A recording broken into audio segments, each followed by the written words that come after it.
എന്തു ചോദിച്ചാലും അള്ളാഹുവിൻ്റെ അർശ് ഇങ്ങനെ കുലുങ്ങുമെന്ന് മുത്ത് ഹബീബ് സല്ലല്ലാഹു അലൈഹി വസല്ലമ തങ്ങൾ പഠിപ്പിക്കുന്നുണ്ട്.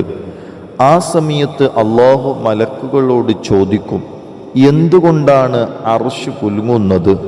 അള്ളാഹുവിനറിയാം. പടച്ചവനെ, അത് ഇന്നാലിന്ന ഇസ്മു ചൊല്ലി നിന്നിലേക്ക് കൈകൾ ഉയർത്തുന്ന അടിമകൾ നിമിത്തമാണ്. എന്താണ് അവർ ചോദിക്കുന്നത്? ഇന്നാലിന്ന കാര്യമാണ്. ആഗ്രഹം അള്ളാഹു നിറവേറ്റി കൊടുക്കുമെന്ന് മുത്ത് ഹബീബ് സല്ലല്ലാഹു അലൈഹി വസല്ലമ തങ്ങളിൽ നിന്ന് പണ്ഡിതന്മാർ ഉദ്ധരിക്കുന്നത് കാണാം. നമ്മൾ വിചാരിച്ചാൽ ഒരു മരം പിടിച്ചു കുലുക്കാൻ പറ്റുമോ? ഇല്ല, ഒരിക്കലുമില്ല. അങ്ങനെയുള്ള നമുക്ക് അള്ളാഹുവിൻ്റെ ഏറ്റവും വലിയ അർശിനെ വരെ ഒന്ന് പ്രകമ്പനം കൊള്ളിക്കാൻ കഴിയുന്ന ഇസ്മാണത്രേ. ഈ ഇസ്മ സയ്യിദുന ജിബ്രീൽ അലൈഹിസ്സലാമിൻ്റെ ചിറകിൽ രേഖപ്പെടുത്തി വെച്ചിട്ടുണ്ട്.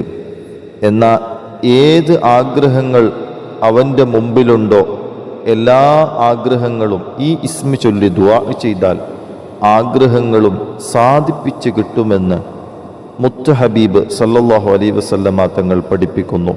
വൈകുന്നേരമോ രാത്രിയിലോ ഏതു സമയമാവട്ടെ ഒരു 15 തവണ ഈ ഇസ്മ പറയുക. യാ മാലിക്കൽ മുൽക്കി യാ ദൽ ജലാലി വൽ ഇക്റാം.